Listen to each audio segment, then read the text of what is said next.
Partisi kasus korupsi proyek pembangunan menara bus transceiver stasiun BTS 4G yang menjerat ex-Menkominfo Johnny G. Plate, satu persatu mulai terbongkar.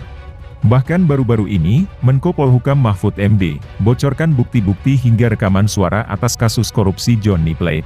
Menko Polhukam Mahfud MD, yang baru saja mengisi jabatan sebagai Menkominfo itu mengungkapkan, penyidik Kejagung telah berhasil mengantongi bukti seperti dokumen serta rekaman atas kasus BTS.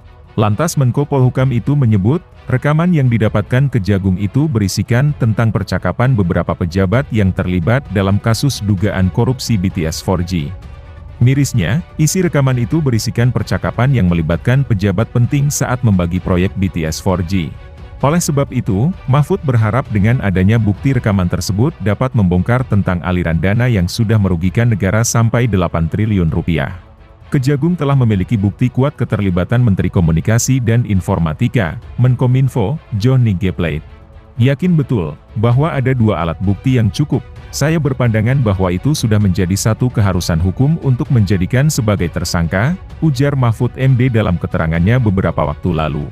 Perlu diketahui jika Mahfud MD pernah menegur Johnny G. Plate sebelum jadi tersangka kasus korupsi BTS 4G. Tak lain, Mahfud MD menegur Johnny G. Plate lantaran proyek pembangunan tower BTS dan infrastruktur bakti mangkrak. Kemudian Mahfud menjelaskan jika pembangunan menara BTS memiliki anggaran sebanyak 28 triliun rupiah. Proyek itu dimulai pada 2020 dan diprediksi selesai pada 2024. Mahfud mengatakan, pada 2021 dana telah keluar sebesar 10 triliun rupiah. Akan tetapi, Mahfud MD menyebutkan jika barang juga belum terlihat hingga akhir tahun 2021.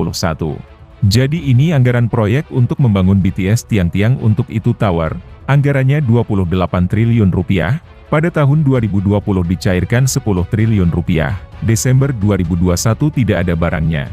Padahal 10 triliun rupiah sudah dikeluarkan, pungkasnya. Ketika ditegur, Mahfud mengatakan bahwa pihak Kemenkominfo meminta perpanjangan waktu. Bahkan Mahfud MD menyebutkan, dari laporan 4.200 tower yang dilaporkan. Nyatanya, setelah diselidiki menggunakan satelit hanya terbangun 957 tower.